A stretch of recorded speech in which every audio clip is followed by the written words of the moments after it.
Shalom saudara yang dikasihi Tuhan Yesus Kristus. Selamat datang dalam video ini kembali. Tuhan Yesus selalu memberkati dan mengurapi. Firman Tuhan katakan, sebab segala sesuatu ada dari Dia, oleh Dia, dan kepada Dia. Segala kemuliaan kekal sampai selama-lamanya. Hari ini saya ingin berbicara bagaimana Roh Kudus memulihkan saya, mengubah hidup saya, memperbaharui saya, sehingga Roh Kudus membuat saya haus akan firman Tuhan. Saya mulai melayani Tuhan dalam roh dari kuasa Elia. Pertama-tama yang akan ditanyakan adalah, bagaimana Roh Kudus memulihkan saya? Roh Kudus memulihkan saya pada waktu saya di dalam GBI Visi Pemulihan. Saya masuk dalam visi pemulihan. Nah, pada saat itu visi kami adalah visi pemulihan segala sesuatu di penghujung akhir zaman untuk menyiapkan suatu umat yang layak bagi Tuhan, sehingga umat Tuhan sudah dipulihkan oleh Roh Kudus di akhir zaman.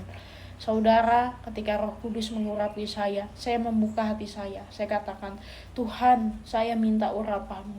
Tuhan, saya butuh Roh Kudus mengurapi.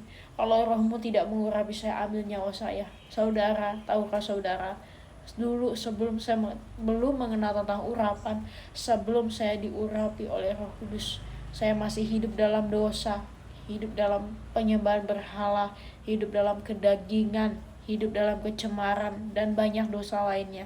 Membenci, membunuh, pemarah, terikat dengan game, itu termasuk penyembahan berhala, saudara. Ya, saya masih percaya kepada hal-hal yang menentang firman Tuhan, seperti sio zodiak. Saya masih merayakan hal-hal yang menentang firman Tuhan. Itu sebelum saya dipulihkan oleh Roh Kudus. Iblis mengikat saya begitu berat, tetapi sejak saya mengenal tentang Roh Kudus, ya, bukan orang tua, bukan saudara saya mengajarkan saya tentang firman, bukan, Roh Kudus sendiri. Saya bertemu dengan Roh Kudus pada tahun 2022 bulan Desember. Saya dilawat, dipenuhi, dan diurapi dengan Roh Kudus. Sejak saat itu, saudara, saya mulai berubah. Seperti yang firman Tuhan katakan pada Yehezkiel 36 ayat 25 sampai ayat yang ketiga sampai ayat yang ke-27. Aku akan mencurahkan ke atasmu air jernih sehingga kamu menjadi tahir. Aku akan mentahirkan kamu dari segala kenajisan dan berhalamu. Aku akan memberikan kepadamu hati yang baru dan roh yang baru dalam batinmu. Aku akan menyingkirkan dari tubuhmu hati yang membatu dan memberikan kepadamu hati yang lembut. Roh Kudus akan kutaruh dalam batinmu, dan aku akan membuat kamu hidup menurut segala ketetapanku dan tetap berpegang pada peraturan-peraturanku serta melakukannya. Terjemahan baru 2. Ini firman Tuhan. Saudara, sejak saya mengenal firman ini, Roh Kudus merubah hidup saya begitu luar biasa dahsyat, 180 derajat. Awalnya saya tidak mau mengenal firman, hati saya keras, saya tidak dipenuhi dengan kasih Kristus. Ya, roh jahat, saya tuh penakut, saudara, saya tuh pemalu. Tetapi sejak saya mengenal tentang urapan, satu persatu Roh Kudus mulai singkapkan. Sampai pada akhirnya saya sadar, saya bertobat, Roh Kudus memperbaharui saya. Saudara, sebelum saya dibaptis, iblis begitu menjerat saya dengan berbagai dosa. Dia mendakwa saya, saudara, menganggap saya tidak layak, berkata kepada saya, kamu gak layak melayani, kamu gak layak kembali kepada Tuhan. Karena dulu saya masih kompromi dengan dosa, sekalipun saya sudah diurapi Roh Kudus. Tetapi sejak saya benar-benar sungguh-sungguh di dalam Tuhan, tahun Desember 2022, di situ saya penuh sekali dengan Roh Kudus. Roh Kudus menjamah dalam melawat saya. Saya mendapat karunia-karunia Roh Kudus. Saudara, seperti yang dikatakan Titus 3 ayat 5, yang memperbaharui saya adalah Roh Kudus. Kalau bukan Roh Kudus yang berperan dalam hidup saya, kalau bukan firman yang keras yang diperintahkan kepada saya, mungkin saat ini saya sudah jatuh ke dalam dosa. Kalau Tuhan tidak memanggil saya, mungkin saat ini saya masih dalam dosa percabulan, hawa nafsu, dan segala-gala kedagingan. Saya tidak bisa menghasilkan buah Roh Kudus. Saya belum bisa, sangat tidak bisa mengasihi. Saya membenci, mendendam, saya membalas kejahatan dan kejahatan. Saudara, seperti yang saudara ketahui, saudara harus dipulihkan oleh firman yang keras dan oleh Roh Kudus. Tuhan menyingkapkan banyak hal kepada saya ketika saya sungguh-sungguh di dalam Tuhan. Mulai seperti Yehezkiel 36, saya mulai bertanya kepada Tuhan, ya, Tuhan, apa maksud firman ini? Ya, dulu saudara, saya masih dipenuhi dengan selubung. Selubung itu seperti tirai yang menghalangi kita sehingga kita tidak mengenal firman. saya masih dipenuhi dengan selubung. Tetapi sejak saya minta urapan Roh Kudus urapi saya, di situ selubung saya dihancurkan oleh Roh Kudus. Ya, tidak ada lagi selubung yang mengikat pada saya, tidak ada kuasa kegelapan di dalam saya. Nah, suatu ketika Tuhan menyingkapkan firman ini, nomor telepon surga. Mari saudara kita buka Yeremia 33 ayat 3. Ini salah satu firman yang meneguhkan pelayanan saya maupun ketika saya merenungkan firman. Firman Tuhan katakan pada Yeremia 33 ayat 3, firman Tuhan katakan, "Berserulah kepadaku, maka aku akan menjawab engkau dan akan memberitahukan kepadamu hal-hal yang besar dan tidak terpahami, hal-hal yang tidak kau ketahui." Saudara, ketika saya merenungkan firman ini, Roh Kudus kasih saya hikmat. Oh ya Tuhan, terima kasih. Hal yang besar itu adalah firman Tuhan, dan urapan Roh Kudus itu hal yang besar. Tuhan, aku tidak paham. Hikmatku bodoh. Roh Kudus urapi aku, pulihkan aku supaya aku mengenal firman-Mu. Saya berdoa seperti itu kepada Tuhan, dan Tuhan menyingkapkan firman-Nya. Puji Tuhan. Dulu sampai sekarang ini saya sangat bersuka cita kalau saya melihat kalau ada orang bertobat, itu saya bersuka cita. Karena apa? Satu orang diselamatkan. Bayangkan kasih Tuhan saudara, domba yang hilang dicarinya, 99 orang yang tidak memerlukan pertobatan ditinggalkan sama Tuhan untuk mencari kita, untuk mencari saya yang sesat ini. Saya yang bebal hati, menghina firman, menghina hamba-hamba Tuhan, malah Roh Kudus memulihkan saya. Seperti waktu Tuhan memulihkan Paulus, itu seperti itu Tuhan memulihkan saya. Mulai sejak saat saya dipulihkan, dibaharui oleh Roh Kudus, suatu ketika Roh Kudus menarik saya ke dalam suatu pelayanan. Saya mulai diutus sama Tuhan untuk melayani. Saya selalu berdoa, sejak saya dipulihkan oleh Roh Kudus, saya berdoa kepada Tuhan. Tuhan, aku ingin melayani. Tuhan, beri aku 1 hari 1 jiwa. Suatu ketika di dalam sekolah saya sedang duduk, saudara, makan ayam geprek. Ya, puji Tuhan. Saya sedang makan ayam geprek. Tiba-tiba ada teman saya datang. Teman saya yang nakal. Jadi sejak saya diurapi dengan Roh Kudus, dibaharui dalam Roh Kudus, pergaulan yang buruk yang awalnya dekat sama saya, mereka sendiri yang menjauh. Saudara, bukan saya yang menjauh, tapi mereka yang menjauh. Suatu ketika saya sedang makan, tiba-tiba mereka, teman-teman saya yang sudah menjauh itu datang kepada saya. Mereka minta dibacakan firman Tuhan. Tuh saudara, saya tidak minta kepada mereka, tidak ada rencana. Tiba-tiba mereka sendiri yang datang kepada saya. Akhirnya saya layani. Kemudian semakin bertambah. Terima Roh Kudus.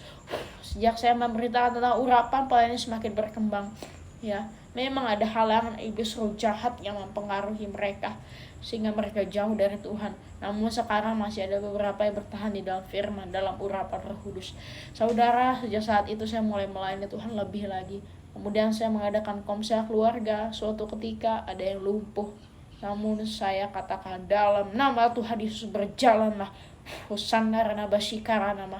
Waktu rana basyikara nama hosanna. Waktu saya berkata seperti itu, tiba-tiba dia bisa berdiri, saudara. Kemudian dia tidak bisa berkata-kata. Saya mulai doakan dia. Saya tumpangkan tangannya. Saya katakan, dalam nama Yesus. Ya, saya arahkan ke mulutnya. Dalam nama Tuhan Yesus, roh jahat dan kaki tangannya lenyap dalam nama Yesus. Hosanna rana basyikara nama. Waktu saya berkata seperti itu, dia bisa berkata, haleluya, puji Tuhan. Tuh, Roh Kudus yang berkarya. Saudara, kalau bukan Roh Kudus yang mengurapi saya, kalau bukan Roh Kudus yang memakai saya tidak akan ada sampai hari ini. Saudara, lihat bagaimana Tuhan memulihkan saya, memperbaharui saya. Kemudian sejak saat itu saya dibaptis. Saya menerima Yesus sebagai Tuhan seutuhnya. Saya dipulihkan oleh Roh Kudus. Setelah saya mengalami baptisan air, kita baca Matius 3 ayat 11. Ada 3 baptisan yang saya alami sehingga saya dipulihkan. Firman Tuhan katakan pada Matius 3 ayat 11, Aku membaptis kamu dengan air sebagai tanda pertobatan, tetapi Ia, Tuhan Yesus, yang datang kemudian setelah aku, lebih berkuasa daripada aku, dan aku tidak layak melepaskan kasutnya. Ia akan membaptis kamu dengan Roh Kudus dan dengan api. Saya mengalami 3 baptisan ini, saudara, maka saya dipulihkan oleh Roh Kudus. Saya mengalami baptisan air, saya dibaptis tenggelam. Ya, waktu saya ditenggelamkan, saya mati bersama Kristus. Ya, dan waktu saya naik lagi ke atas air, ya, waktu saya tidak tenggelam lagi, saya bangkit bersama dengan Kristus. Sebelum baptisan itu saya sudah dapat peneguhan. Suatu ketika orang tua saya Ya, papa saya mendapat mimpi saudara sebelum saya dibaptis, di mana saya tuh ada di peti mati, jenazah peti mati ya. Kemudian papa saya kalau nggak salah nangis saudara. Nah, kenapa? Nah, kemudian ada Tuhan Yesus, kemudian di sebelahnya ada saya. Tuhan menepuk ini saya, bahu saya, Tuhan tepuk. Kemudian apa? Itu manusia lama, ini anakmu yang sesungguhnya. Nah, jadi ternyata saudara, saya yang ada di dalam peti mati itu kedagingan yang lama saya. Saya yang di sebelah Tuhan Yesus itu adalah manusia baru saya. Itu peneguhan saudara sebelum saya dibaptis. Lihat bagaimana Tuhan sangat ingin memakai saya.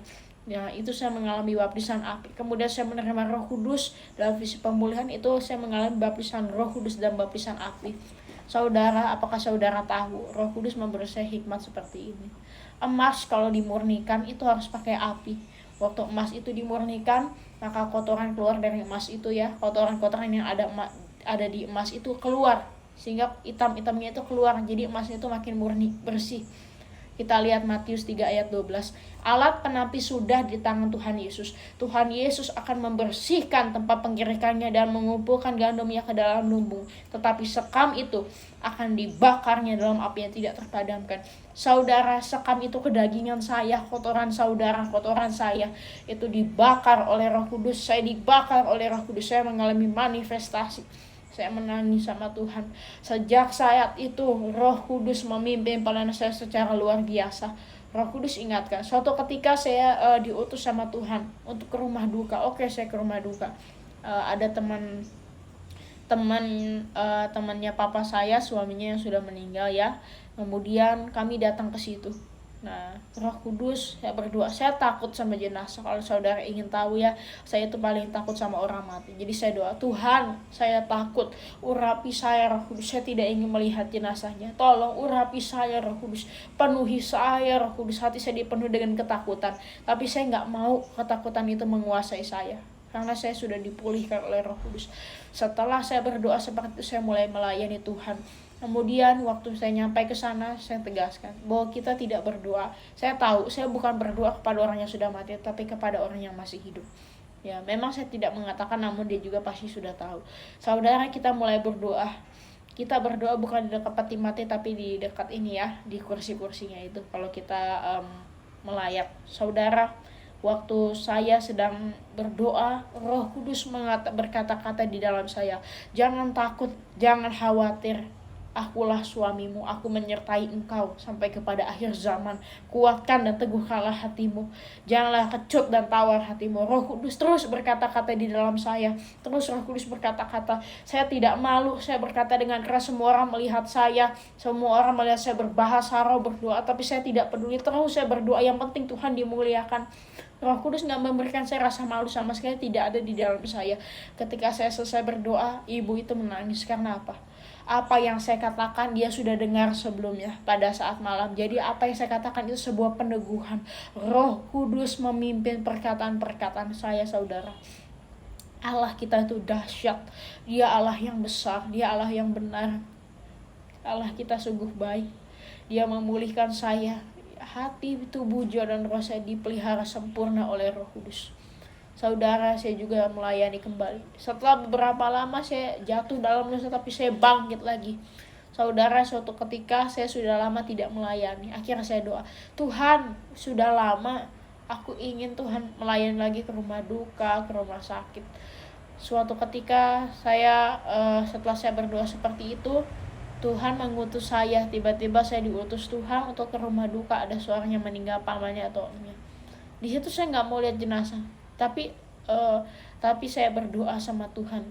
Ya, saya bilang, waktu mereka mengajak ke dekat jenazah, saya bilang, Bapa, beri aku kekuatan sambil saya berjalan ke dekat jenazahnya. Pada waktu saya di dekat jenazah, saya tidak takut sama sekali. Damai sejahtera penuh di dalam saya. Roh Kudus menutup bungkus saya. Waktu saya mau berdoa, waktu saya mengajak mereka berdoa, saya katakan dengan tegas, kita tidak berdoa kepada orang mati. Kita tidak berdoa bagi orang yang sudah mati, tetapi kita berdoa bagi yang masih hidup, bagi keluarga ya. Kemudian saya tegaskan itu ya, karena saya tidak mau mereka menganggap bahwa kita akan berdoa bagi orang mati. Saya tidak mau. Saya sudah dipulihkan oleh Roh Kudus. Buat apa saya berdoa bagi orang mati? Kemudian saya mulai berdoa, Roh Kudus berkat peneguhan firman. Demikianlah firman Tuhan terus berfirman. Akhirnya sudah saya berdoa, kami kembali. Kemudian kami sempat juga melayani ke rumah sakit ya.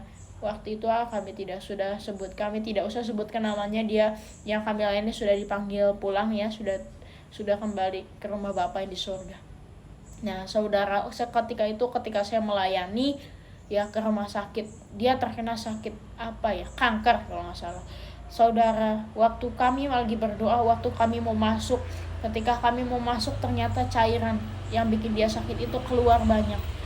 Ya saudara, waktu cairan itu keluar banyak, pada saat itu kami masuk dan kami mulai melayani. Pada saat saya mulai berdoa, di situ saya menyampaikan firman, disampaikan firman yang disembuhkannya mereka. Roh Kudus berikan saya hikmat seperti itu. Pada waktu saya berdoa, saya katakan, dalam nama Tuhan Yesus Kristus, terimalah Roh Kudus. Roh Kudus jamah. Wah, tangan saya panas sekali. Saudara, waktu saya berdoa, wah, tangan saya itu panas, sangat panas. Ruangan itu sangat panas. Ruangan itu penuh dengan Roh Kudus. Ya, di situ saya sangat bersukacita karena nama Tuhan. Saya pulang dengan sukacita. Terima kasih Tuhan. Terima kasih karena Engkau baik bagiku. Terima kasih karena Engkau menyatakan kemuliaan-Mu. Pada waktu saya berdoa, terus Roh Kudus menyatakan kemuliaan-Nya. Mulai dari pelayanan sampai ke pelayanan, Tuhan membawa saya. Itulah waktu Roh Kudus memulihkan saya. Firman Tuhan katakan sebagai penutup, kita buka Yesaya 12 ayat 1 sampai 2. Pada waktu itu engkau akan berkata, aku mau bersyukur kepadamu ya Tuhan, karena sungguh pun engkau telah murka terhadap aku, murkamu telah surut, dan engkau menghibur aku. Sungguh Allah itu keselamatanku, aku percaya dan tidak gentar, sebab Tuhanlah kekuatanku dan mazmurku, Ia telah menjadi keselamatanku. Kamu akan menimba air dengan kegirangan dari mata air keselamatan. Kita baca sampai ayat 6. Pada waktu itu saya akan berkata, bersyukurlah kepada Tuhan, panggillah namanya, beritahukanlah perbuatannya di antara bangsa-bangsa, masyurkanlah bahwa namanya tinggi luhur, bermazmurlah bagi Tuhan sebab Ia telah melakukan perbuatan-perbuatan mulia. Baiklah hal ini diketahui di seluruh bumi. Berserulah dan bersorak-soraklah hai penduduk Sion, sebab agunglah yang Maha Kudus Allah Israel di tengah-tengahmu. Puji Tuhan, segala kemuliaan hanya bagi Allah Bapa, Allah Putra dan Allah Roh Kudus. Terima Roh Kudus. Haleluya, haleluya. Amin. Ya, puji Tuhan. Demikianlah kesaksian saya. Saudara, itulah bagaimana Roh Kudus memulihkan saya. Saudara harus membuka hati saudara. Saudara harus rindu, haus akan firman. Jangan saudara menyimpang dari firman Tuhan. Mari saudara yang ingin bersaksi atau membantu supaya pelayanan kami, silahkan cek di deskripsi, bantu supaya visi pemulihan, visi yang kami bawa semakin ditingkatkan dan maju. Oleh karena kemasyuran Tuhan akan nyata atas kita. Tuhan membalas kepada saudara setimpal dengan perbuatan saudara. Shalom aleichem.